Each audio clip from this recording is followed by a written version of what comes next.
ఓం సమర్థ సద్గురు సాయినాథ్ మహారాజ్కి జై. ఓం సాయిరామ్. మన బాబా కుటుంబ సభ్యులందరికీ నమస్తే అండి. హాయ్ ఫ్రెండ్స్, మీ అందరిపైన షిరిడి సాయినాథుని ఆశీస్సులు ఉండాలని, మీరు ఎల్లప్పుడూ క్షేమంగా సంతోషంగా ఆరోగ్యంగా ఉండాలని, మీరు అనుకున్న పనులన్నీ నెరవేరాలని మనస్ఫూర్తిగా బాబా గారిని కోరుకుంటున్నానండి.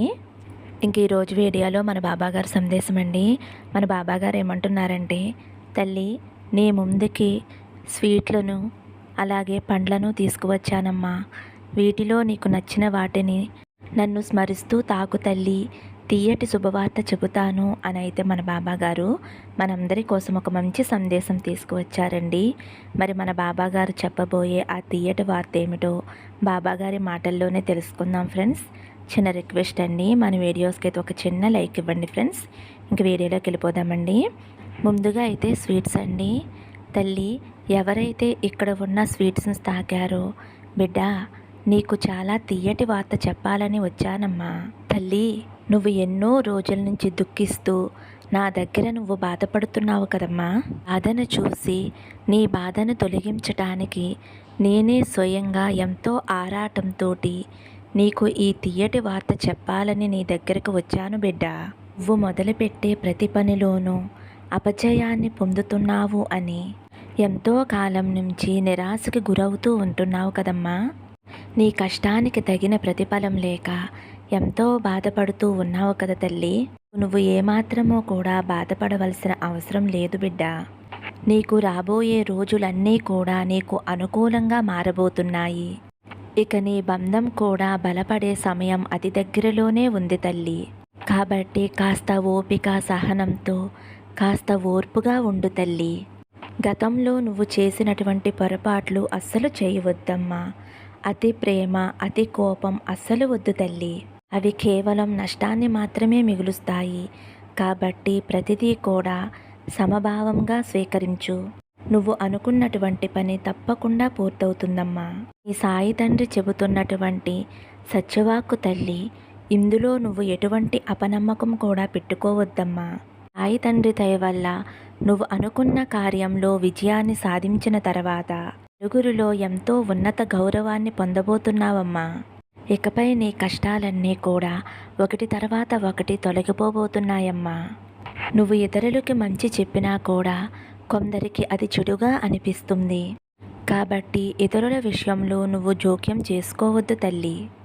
ఏది మంచో ఏది చెడో నువ్వు అర్థం చేసుకోలేకపోతున్నావమ్మా. కాబట్టి అంతా కూడా దైవం సర్వాధీనం అని నమ్ము. సాయి ధ్యానంలో లీనమైపోతే చాలు, నీ సందేహాలన్నీ కూడా తీరిపోతాయి తల్లి. సంపూర్ణమైన మనసుతో మనస్ఫూర్తిగా ఒక నమస్కారం చేసినా చాలు తల్లి. నీ సాయి తండ్రి నువ్వు పిలవకపోయినా నీ పక్కనే ఉంటాడు తల్లి. నీ చెంతనే ఉండి నీకు కావలసిన సూచనలను తెలియచేస్తూ ఏది మంచో ఏది చెడో అనే విషయాన్ని నీకు అర్థమయ్యేలా నీకు సహకారంగా నీ సాయి తండ్రి నీతో ఉంటాడు అనే సంగతి నువ్వు ఎట్టి పరిస్థితుల్లోనూ మర్చిపోవద్దు బిడ్డ. ఇంకా కొద్ది రోజుల్లోనే స్థిరమైన లాభం నువ్వు పొందబోతున్నావమ్మా. ఇక నువ్వు దిగులు పడవలసిన అవసరం లేదు. నీ తండ్రిగా నీ సాయినాథుణ్ణి చెబుతున్నాను. నీ చేతుల్లో ఏమీ లేదమ్మా. అంతా నేను ఆడేటటువంటి జగన్నాటకం తల్లి. అజ్ఞాతంలో పడి ఏమాత్రమూ కూడా అపార్థం చేసుకోవద్దు తల్లి. నీ సాయి తండ్రి దయ వలన సరైన మార్గంలో నువ్వు ఉండబోతున్నావు. ఎవరైనా సరే నీకు కీడు చేయాలి అని తలిచినా చాలు, వారికి నష్టాన్ని మాత్రమే మిగులుస్తాను తల్లి. నీ వైపు చూడాలన్నా భయపడేలా చేస్తానమ్మా. ఆనందకరమైనటువంటి పని అలాగే తిరుగులేనటువంటి పని నీకు రాబోతుందమ్మా. అందుకు నీ సాయి తండ్రి చెప్పేటటువంటి పెద్ద శుభవార్తను, ఈ తీయటి వార్తను నువ్వు స్వీకరించు తల్లి. సంతోషంగా ఉండు. ఎట్టి పరిస్థితుల్లోనూ నమ్మకాన్ని కోల్పోకుండా నా యందు భక్తి శ్రద్ధ విశ్వాసంతో ఉండు తల్లి. అవెప్పుడూ కూడా నీ సాయి తండ్రి తోడుగా నీడగా నిన్ను నీ కుటుంబాన్ని కాపాడుతూ ఉంటాయి తల్లి. కలకండాను తాకావు కదమ్మా, నీ జీవితం కలకండా వలె తియ్యగా ఉంటుంది. ఎటువంటి అనుమానాలు మనసులో పెట్టుకోకుండా నా మీద నమ్మకంతో ధైర్యంగా సంతోషంగా ఉండు తల్లి అని అయితే మన బాబాగారు స్వీట్స్ని తాకిన వారి గురించి అయితే మన బాబాగారు మంచి సందేశం అందించారండి. ఇప్పుడు పండ్ల బుట్టండి. పండ్ల బుట్టను తాకిన నా బిడ్డ ఎవరైతే ఉన్నారో, తల్లి నువ్వు ఎప్పటి నుంచో బాధపడుతున్న రోజులన్నీ కూడా రేపు గురువారంతో తొలగిపోబోతున్నాయి తల్లి. ఇప్పటి నుంచి నువ్వు అస్సలు బాధపడవద్దు. ఇన్ని రోజులు నువ్వు పడిన కష్టం ఒక వంతు మాత్రమే. కానీ ఇక నుంచి నీకు రాబోయే సంతోషం అనేది 100 రెట్లు ఇస్తాను తల్లి. నువ్వు ఇన్ని రోజులు ఎంతో నిరాశతో దుఃఖంతో బాధపడుతూ ఉన్నావు కదమ్మా. అవన్నీ కూడా నీ కర్మఫలమే. ఆ కర్మఫలమంతా కూడా నేటి నుంచి నీకు తొలగిపోబోతుంది తల్లి. నువ్వు శ్రద్ధ సబూరి అనే మాటలు మర్చిపోకుండా ఈ రోజు వరకు నువ్వు నాపై నమ్మకంగా ఉన్నావు అంటే నీకు ఎటువంటి కష్టం వచ్చినా సరే, ఎటువంటి సమస్య వచ్చినా సరే బాబా చూసుకుంటారు అనే నమ్మకంతో ఓపికతో ఉన్నావు కదమ్మా. ఒక్కొక్కసారి నువ్వు నన్ను అడుగుతున్నావు కదమ్మా, బాబా నువ్వు ఎప్పుడూ కూడా నాకు మంచే చేస్తావు, నాకు తోడుగా ఉంటావు అని నీ మనసులో నువ్వే సర్దుకుని చెప్పుకుంటున్నావు కదమ్మా. నా జీవితాన్ని బాబా ఎంతో ఉన్నతంగా ఉంచుతాడు అనే నమ్మకంతో ఉన్నావు కదా తల్లి. నా మీద ఇంత నమ్మకం పెట్టుకున్నావు కదమ్మా. అటువంటప్పుడు నా బిడ్డ కోసం నేనేమీ చేయలేనా చెప్పు తల్లి. బిడ్డ కోసం అంతా మంచే చేస్తాను, ఖచ్చితంగా చేస్తాను. నువ్వు ఏ కోరికైతే మనసులో అనుకుంటున్నావో, అంటే నీకు ఉద్యోగం రావాలి అన్నా, నీకు ఇష్టమైన బంధం నీకు దగ్గర కావాలి అన్నా, నీ తల్లిదండ్రుల నుంచి నువ్వు మెప్పు పొందాలి అన్నా, భార్యాభర్తల బంధం గట్టిపడాలి అన్నా, ఏ కోరిక ఉన్నా సరే తల్లి ఆ కోరిక నేను తీరుస్తానమ్మా. అప్పుల బాధ నుంచి, ఆర్థిక బాధల నుంచి, ఆ ఇబ్బందులన్నీ కూడా తొలగించి నీకు ధనాభివృద్ధి కలిగిస్తానమ్మా. నీ కష్టాలన్నీ కూడా నేను తీరుస్తాను తల్లి. ఎవరైతే నిన్ను అవమానపరిచారో, ఏదైతే నేను చేయలేను అని అనుకుంటున్నావో అవన్నీ కూడా నువ్వు చేయగలిగేలా నేను చేస్తానమ్మా. నేను ఈ పని చేయలేను, నా వల్ల కాదు అని అనుకుంటావు కదా, ఆ నిరాశను నీలో నుంచి నేను తీసేస్తున్నానమ్మా. ఇప్పటి నుంచి నువ్వు అనుకున్న పని చేయగలవు. నీకు ఓపిక వచ్చేలాగా నేను నీ వెంటే ఉంటాను. నిన్ను ఏలొత్తి చూపించిన వారి ముందే నిన్ను తలెత్తుకు తిరిగేలా నేను చేస్తాను తల్లి. వారు ఆశ్చర్యపడేలా నేను చేస్తాను తల్లి. నువ్వు ప్రతిరోజు కూడా నన్ను పూజిస్తూ ఉన్నావు కదా, నా ఆలయానికి వస్తూ ఉన్నావు కదా, ఇవన్నీ చేస్తున్న నీకు సహాయం చెయ్యలేనా చెప్పు తల్లి. నీ కోరికలు తీర్చలేనా? తప్పకుండా నీ కోరికలన్నీ కూడా నేను నెరవేరుస్తానమ్మా. మంచి ఉద్యోగం రావాలి అని అనుకుంటున్నావు. నిన్ను ఎవరైతే బాధ పెట్టారో వారికి బుద్ధి చెప్పాలి అని అనుకుంటున్నావు. ఖచ్చితంగా నిన్ను బాధ పెట్టిన వారికి బుద్ధి వచ్చేలా నేను చేస్తానమ్మా.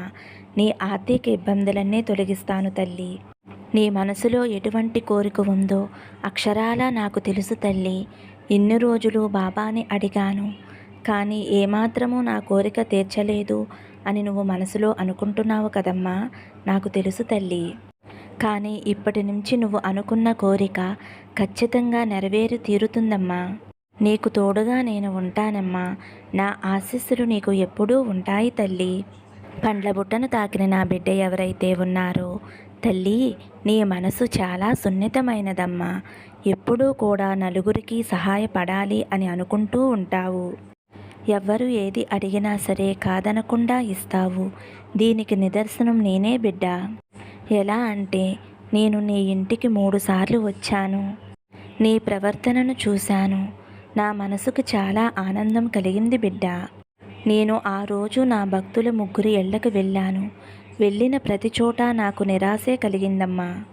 చివరికి నీ ఇంటి దగ్గరికి వస్తే నాకు చాలా ఆనందం కలిగిందమ్మా. కాదనకుండా నాకు సహాయం చేశావు. నా కడుపు నిండింది తల్లి. నీకు ఒక విషయం చెప్పాలి అనుకుంటున్నాను. నీ ఇంటిని మొత్తం పరీక్షించాను తల్లి. రేపు గురువారం నీ ఇంటి ప్రాంగణంలో ఒక అరటి చెట్టు నాటు తల్లి. ఎప్పుడూ కూడా లక్ష్మీదేవి కొలువై ఉంటుంది. ఇది మాత్రం అస్సలు మర్చిపోవద్దు తల్లి. ఇంకొక విషయం, నీ ముఖంలో ఏదో ఒక నిరాశ కనిపించింది తల్లి. అది నేను గమనించాను. అది తొలగిపోయే సమయం కొద్ది రోజులలోనే ఉంది తల్లి. అస్సలు దిగులు పడవద్దు. నీ సమస్య తీరిపోయే సమయం ఆసన్నమైంది తల్లి. పాలలాగా నీ మనసు స్వచ్ఛమైనది. నీకు కష్టాలు కలగనిస్తానా చెప్పు తల్లి. నన్ను నమ్మమ్మా. నిన్ను వెంటాడుతున్న గ్రహస్థితి నిన్ను వదిలిపెట్టి వెళ్ళిపోయే సమయం ఆసన్నమైంది. దానికి అన్ని ఏర్పాట్లు నేను సిద్ధం చేశాను తల్లి. అప్పటి నుంచి నీ జీవితంలో కొత్త మలుపు మొదలవుతుంది. నీ మనసులో దేని గురించైతే నిరాశ చెందుతున్నావో ఆ నిరాశ అనేది తొలగిపోతుందమ్మా. నువ్వు ఏ పని చేపట్టినా సరే విజయవంతమవుతుంది. నీ కుటుంబ ఆదాయం పెరుగుతుంది. నీ భాగస్వామితో కలిసి నా దర్శనానికి వస్తావు బిడ్డా. నీ స్వప్నంలో కొన్ని ఆభరణాలు చూపించాను తల్లి. అవన్నీ నీకు దక్కే సమయం ఆసన్నమైందమ్మా. నీకు అనుకోని అతిథి ద్వారా సహాయం అందుతుంది తల్లి. నీ బిడ్డలు మంచి జ్ఞానవంతులు, గుణవంతులు, ఉన్నత స్థాయిలో నిలబడతారు తల్లి. నీకు వారి ద్వారా మంచి పేరు ప్రతిష్టలు వస్తాయి తల్లి. నీకు ఒక మంచి గుర్తింపు లభిస్తుంది. మీరు మీ బంధువుల ద్వారా ఎలా అవమానించబడ్డారో వారే మీ వద్ద సహాయం కొరకు మిమ్మల్ని అర్చించటం జరుగుతుంది తల్లి. ఇక మీదట నువ్వు పట్టిందల్లా కూడా బంగారం కాబోతుంది తల్లి. ప్రతిరోజు సాయంత్ర సమయంలో దీపారాధన చేసుకో తల్లి. నీ ఇంట్లో ప్రతి గురువారం, శుక్రవారం 4 మూలల పచ్చకర్పూరాన్ని వెలిగించు తల్లి. నా విభూతిని ప్రతిరోజు కూడా నువ్వు నీ నుదుటిన ధరించు. నీకు అంతా మంచే జరుగుతుంది. ప్రతి శుక్రవారము, ఆదివారం నీ ఇంటి సింహద్వారానికి ఒక నిమ్మకాయని దృష్టి తీసి పాడవేసే తల్లి. ఎందుకు చెబుతున్నాను అంటే నీ ఎదుగుదలను చూసి ఓర్వలేని కొన్ని కళ్ళు నీ ఇంటి మీద పడుతున్నాయమ్మా. ఆ కళ్ళు చాలా ప్రమాదకరమైనవి, కల్మషంతో కూడుకున్న కళ్ళు. అందువలన కాస్త జాగ్రత్త వహించాలి తల్లి. నేను చెప్పిన నియమాలు పాటించు. నీకు అంతా మంచే జరుగుతుంది తల్లి. నా ఆశీస్సులు నీకు ఎప్పుడూ ఉంటాయమ్మా అనైతే మన బాబాగారు పండ్ల బుట్ట తాకిన వారి గురించి అయితే మంచి సందేశం అందించారండి. ఫ్రెండ్స్, ఈరోజైతే మన బాబాగారు మనందరి కోసం ఒక తీయటి సందేశాన్ని మనకి అందించారు కదండి. ఫ్రెండ్స్, మన బాబాగారు మనకి ఏం చెప్పినా మన మంచి కోరే చెబుతారు. ఎప్పుడూ బాబా నామాన్ని జపిస్తూనే ఉండాలి. మనం ఎన్ని కష్టాల్లో ఉన్నా సరే మనల్ని కాపాడుతారు మన బాబా తండ్రి. మనల్ని మంచి మార్గంలో నడిపిస్తారు. బాబా దీవెనలు మనపై ఎప్పుడూ ఉంటాయి. బాబా నామస్మరణే కల్పవృక్షం, కోరిన వరాలను ఇస్తుంది. ఇది మనం అందరం కూడా గుర్తుపెట్టుకోవాలండి. బాబా దీవెనలు మనపై ఎప్పుడూ ఉంటాయి ఫ్రెండ్స్. మరి బాబాగారు అందించిన అమూల్యమైన సందేశం మీ అందరికీ కూడా నచ్చింది అనుకుంటున్నాను ఫ్రెండ్స్. నచ్చితే ఒక చిన్న లైక్ ఇవ్వండి.